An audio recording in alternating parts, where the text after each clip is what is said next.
Recognition, power, and influence is your birthright, and this podcast shows you how to get there. Welcome to episode number 271. Today's episode, I am sharing with you ways that you can begin to give back to other people, to begin lifting other women up in your communities, on your team. This is something that you may already be doing, and I have several lessons and ideas for one, how you can do it more effectively and, begin to really push that needle so that we can get that diversity at the leadership table, but also ways that you can kind of troubleshoot along the way.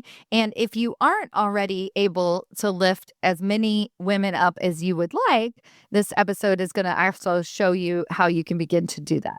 All right, let's get started. Welcome to Women Changing Leadership.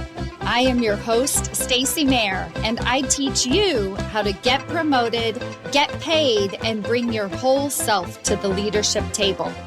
I am on a mission to change organizations from the C-suite out because women are the new face of leadership, and we are doing it on our terms.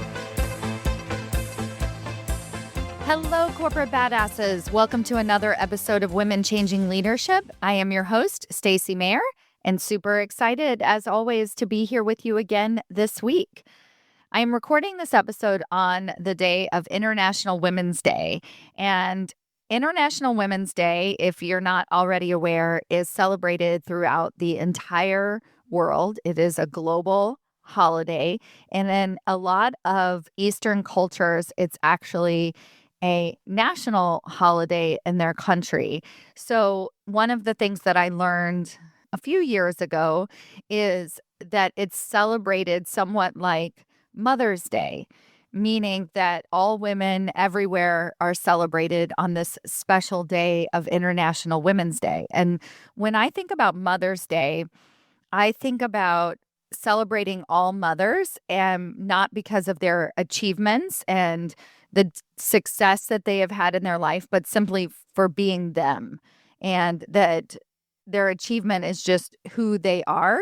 And when I first heard that International Women's Day is celebrated elsewhere as if it were Mother's Day, I thought, oh my God, that is brilliant. And it's exactly the desire that I have had as a woman, as a coach, as a celebrator of women for just being who they are for my entire life. And to think that there is this wonderful holiday where we can just celebrate women in general. And a lot of times you'll see posts on LinkedIn or, publicly celebrating women and then adding the accomplishments after that.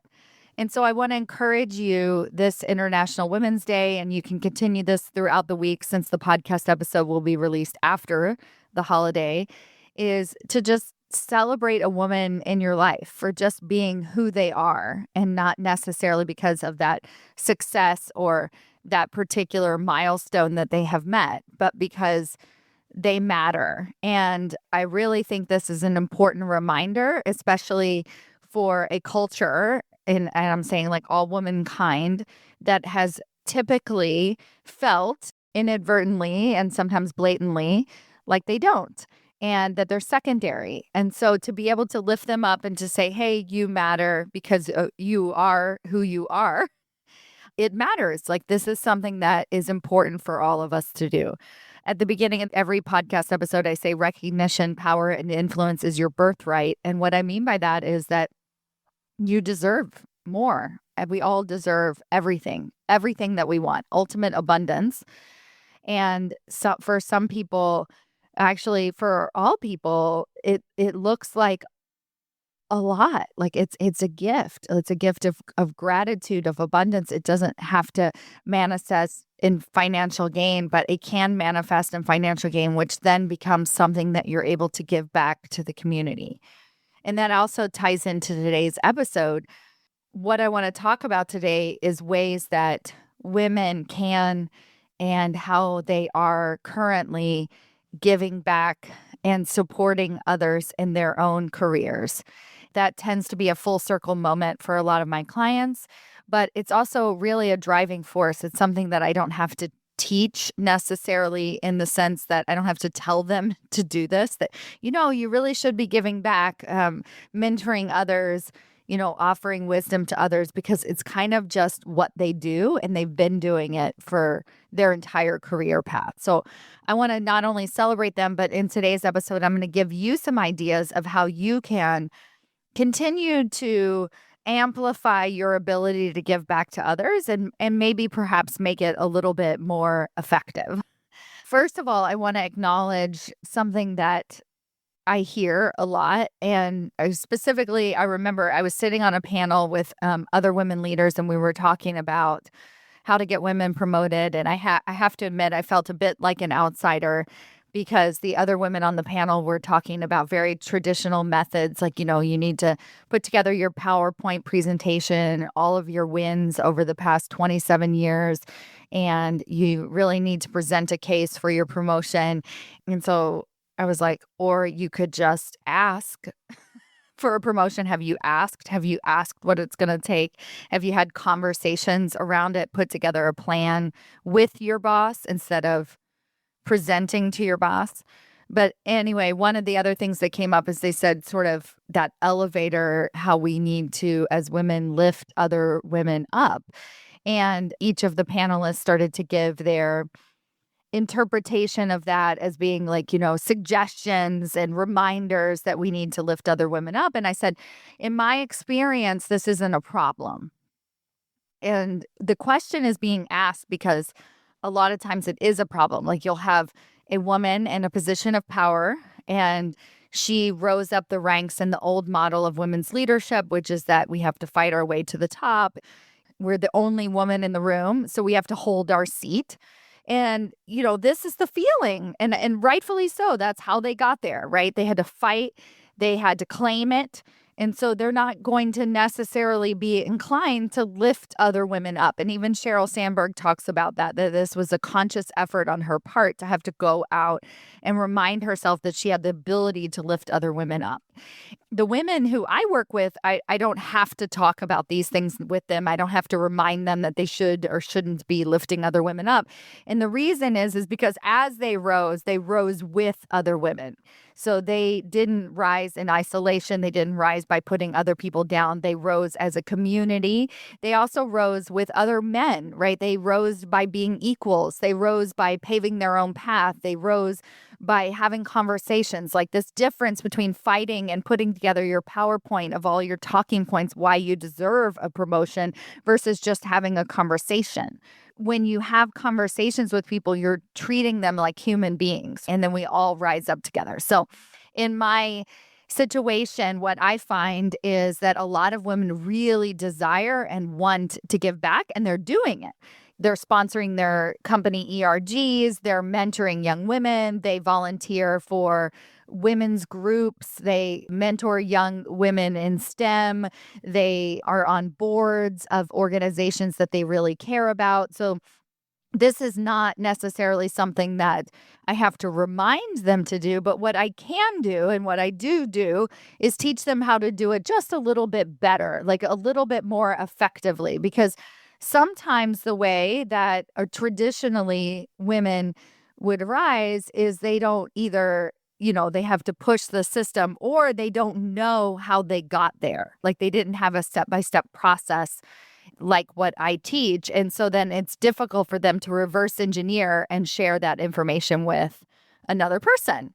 And so I'm going to give you some dish on how I help people to be able to kind of continuously give back, and some of the things that I find to be more effective in terms of lifting other people up and reminding them and helping them rise in their own careers and seeing what's possible for themselves.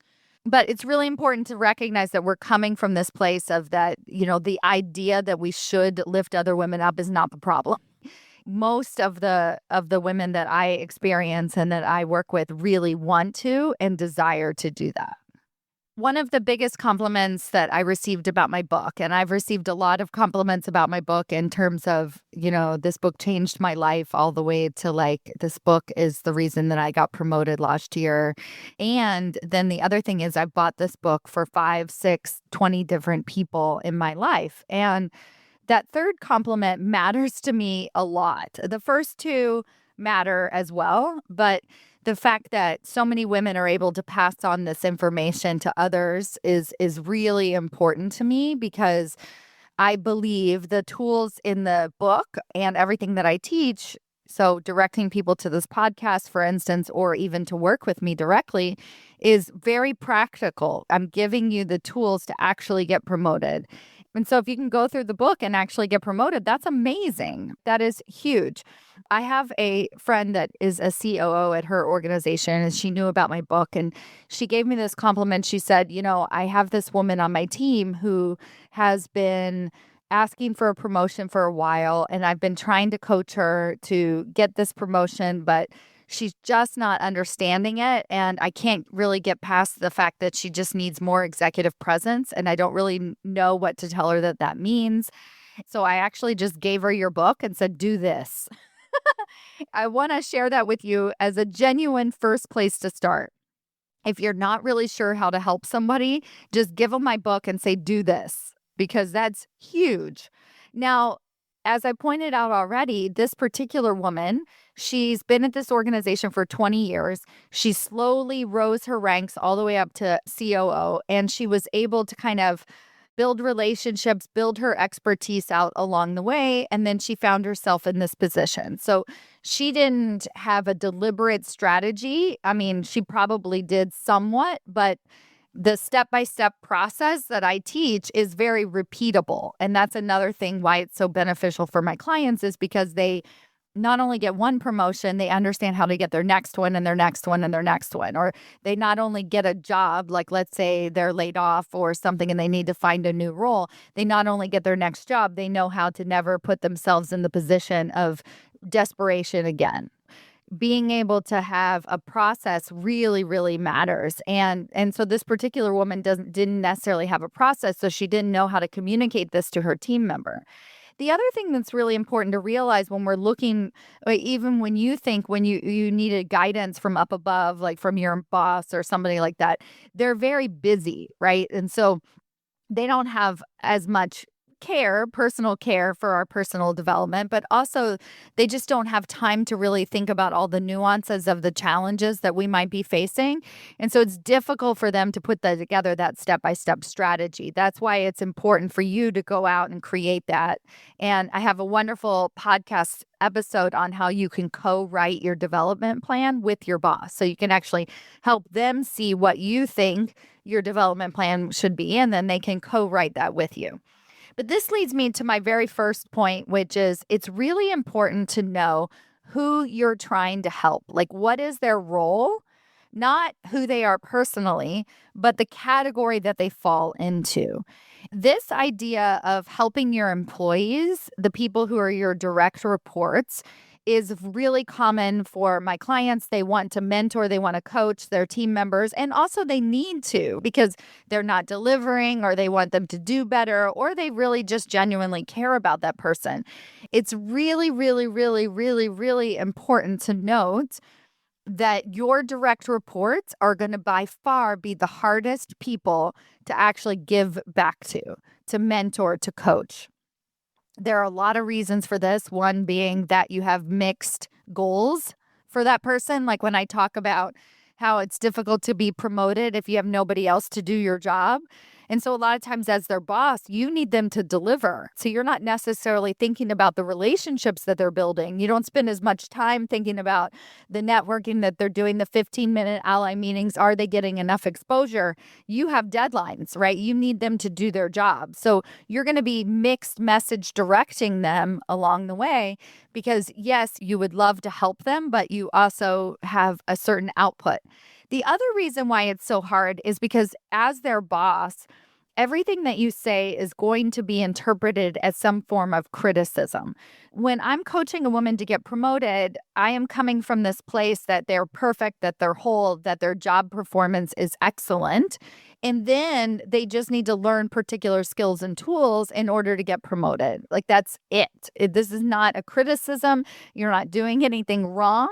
You just haven't developed some of the executive communication skills, or you haven't really understood what it's actually going to take to get promoted and start to effectively do that. Just by the nature of having somebody be in charge of your career, like literally in charge of your raises, in charge of, whether or not you get good performance reviews, everything that they say to you for your personal development is going to come off as criticism. So it's really important to note if you're trying to mentor or coach an employee that it's actually going to be very complicated. And so I really recommend branching out a little bit.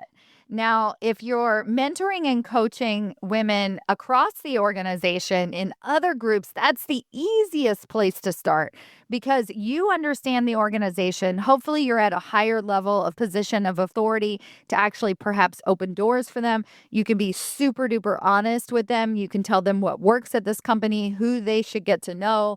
You don't have those ties. And that's where I see the work of mentorship and coaching to be the absolute most effective is when you're going cross-functionally throughout the rest of your organization. It's a little bit harder, a little bit more of a stretch when you start coaching people outside of your organization because the nuances and your ability to actually open doors for them is a little bit limited, but you can definitely give them resources, you can give them guidance, you can point them in various different directions. And then I'm going to go back to this idea of coaching your employees, and what you can do really well is that instead of trying to give them that direct criticism or something that could be interpreted as criticism, it is actually more effective to open doors for them. So give them the book, make sure they get their executive communication in check, tell them to hire me as their coach. I have bosses and employees inside the leadership table. So somebody's boss and somebody's employee are both in my program. That is the best combination because it actually doesn't matter. There's no conflict of interest here. When you can have that type of relationship where you're like, I want the best for this person, but I realize I can't help them do that. But what you can do as their boss is you can open doors for them. You can make some phone calls. You have to be willing to understand that they might fly the nest, that they might actually leave. And if you're willing to do that and have that type of distance, then it's a beautiful, beautiful relationship. Now, I'm not saying you should do that with everybody. Could be career suicide for you or team suicide, but just willing to understand that that's really, if you really truly want to help somebody, you have to have that ability to detach. When I think about the woman who joined my program, and then, so she was a CMO and she had a VP on her team that she really wanted to mentor into her being her successor and really help her start to thrive in her career. She also had to be willing to know that she might leave, that she might grow beyond her, that she might not have a promotion opportunity for her, but that she was going to learn these skills and she was going to start to branch out. So you have to kind of have that distance and that separation in order to really, really coach somebody who's working for you directly. And I think it's a noble, wonderful, amazing skill. The other thing that a lot of women try and do is they'll sponsor their employee resource groups, they'll sponsor their women's leadership organizations at work. I think this is also a noble cause, but it's a little bit of a trap because what ends up happening is they end up organizing those groups from an administration standpoint. They're trying to pull teeth. And something else to really remember as you're thinking about how you can give back to others is that not everybody wants to be coached. A lot of women, truthfully, and this is totally fine, just want to be empowered. They just want to be motivated. They just want to know that things are possible, but they're not quite willing to ask for a promotion. They're not quite ready to create that development plan with their boss. They're not quite ready to say to their boss's boss, like, I'd like to have a 15-minute ally meeting. And that's a perfectly fine place to be. But if you've gone through the work of that I teach and you feel that level of certainty as to no, this is actually what's going to help you, you might find yourself in these larger groups, especially the ones associated with your work, with women who they are empowered, but they're not necessarily motivated to actually take action. And so it can feel like a little bit like a push-pull type situation. And so if it feels that way, if it feels really frustrating, lean back a little bit. Say, okay, I'm happy to sponsor this organization, but I'm not going to be able to do it all for you. You're going to have to organize your own teachers. You're going to bring in guests. You're going to, whatever that might be for yourself. And then I'm happy to be the executive sponsor for this group or something like that. So you can still be very involved, but just knowing that there might be some kind of conflict, internal conflict in you when your mentee or the group that you're working for doesn't actually want to do the work. And that's fine because everybody's at their different places in life. I really want you to absorb what I just said as being really useful. Knowing your audience, knowing the hierarchy of relationship, knowing how you can actually help them is going to really affect your ability to help them even more. And so really think about these categories as a useful tool to understand what type of information, what in terms of my time and effort and energy, how am I really going to be able to support this particular person? And now I want to talk about your actually organizing your mentor-mentee relationship, because this is a really big thing. So a lot of my clients sort of find themselves in that mentor seat and they're not exactly sure how to organize the calls, how to organize the conversations, how to stop the conversations if they're not working, how not to get overwhelmed themselves. And they find themselves kind of over delivering or under delivering and not really knowing how to manage the mentor-mentee relationship. So these are some of the skills that have worked really well for my clients over the years. And this is definitely the approach that I recommend. Let's say that you have somebody come up to you and they say, I'm looking for a mentor, very bluntly, directly to you. And you're like, okay, I think that would be cool. I've been thinking about mentoring somebody. The very first thing that I recommend is actually creating it as both a short-term and a long-term relationship. So instead of just saying, let's do one meeting and see how it goes, I recommend saying, let's do 3 meetings and see how it goes. Now, the difference between saying, I'll just do one meeting and see how it goes is the fact that it might come and go for them. So a lot of mentees are still, and they haven't learned my process yet. And so they're still under that mentality that it's like one and done. I had one conversation with an important person and I'm finished. If you've been following me for more than 5 minutes, you know, in my 15-minute ally meeting process, a huge part of that process is having repeated meetings with people, not just one and done. You want to reverse engineer that and teach them from the beginning. We're going to have 3 meetings and then see how it goes. Okay. So you want to tell them this is not just about one meeting. I'm willing to have several meetings with you. Let's put them on the calendar and then we'll go from there. So that's really important. The other side is that if you just have one meeting and go from there, you might end up in a situation where it goes on forever. This is never good for anybody because there doesn't seem to be a lot of parameters around it. You don't know. It doesn't give that employee an out. Nobody would ever want to offend you and stop meeting with you if it wasn't going great. You feel the same way. So then you might be inclined to make up excuses and say something like, my schedule's really busy. I don't have time to meet with you. And what you're teaching them inadvertently is that important people at the top are really busy and it's hard to get on their calendars. And so you never want to give that type of impression. So instead, you as the mentor want to be super clear about the boundaries and the expectations right out of the gate. You also want to share with them literally what your expectations are for the relationship. So you can say, I'm happy to offer you advice. I'm happy to give you guidance. But my expectation is that you actually do the things that I ask, that I offer to you, and you report back. This is a mutual learning relationship. One of the things that a lot of mentees do is they never report back. And so then the mentor starts to feel underappreciated. Of course they know that their advice is appreciated, but If it feels like your mentee is not doing the work, then you'd kind of stop wanting to help them. But the irony is that most of the mentees are actually doing the work. They're just not telling you about it. They're just doing it and then not telling you. And so you want to play that role and say, hey, this is how it works. You actually have to quote unquote, show me your work and tell me and report back and say what's working, what's not working. I want to have this as a cohesive back and forth relationship.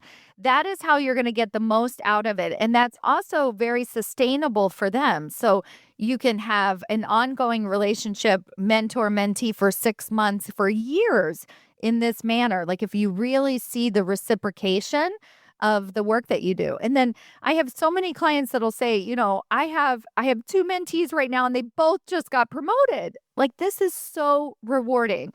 Again, I'm not having to remind my women that we need to lift other women up. They are lifting other women up. If you want to find some more ways to do that, I hope this episode was really, really useful for you. If you are somebody that has kind of gotten trapped in the past by over-delivering, over-giving, feeling like you're giving a lot of advice to a lot of different people and it's not actually helping, hopefully this episode has shown you maybe some of the reasons why it was less than effective. And so that you can look forward and you can say, okay, how can I do this a little bit better? I have clients who are known at their organization as a true mentor to many, many, many, many leaders at their company. And this is a gift to have other executive leaders recognize you as that type of mentor, as that woman who is truly giving back to her organization. And actually, one woman just came to mind, and she is at the senior director level. So she doesn't even have a seat at the leadership table yet. And still, she is one of those women. And she's also been the recipient of having mentors lift her up along the way. It's really important to know that this is available to you right now, that you can be that guide, that you can be known as somebody. And the rewards and the benefits of that are so great, as many of you already know. All right. I hope you found this episode useful. Share it with your friends, share it with your mentees, share it with your colleagues, and otherwise, have a wonderful week. Bye.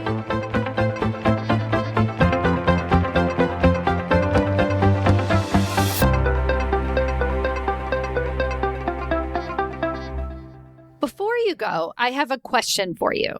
Do you know how close you are to your next promotion? Really, not what your boss has told you, not what you even believe to be true, but have you actually taken the time to sit down, take an assessment, review the 5 categories that it takes to get promoted into senior executive leadership positions and decided where you fall in each category and given yourself a ranking on a scale of 1 to 10 of how close you are to getting your next promotion? Have you done this?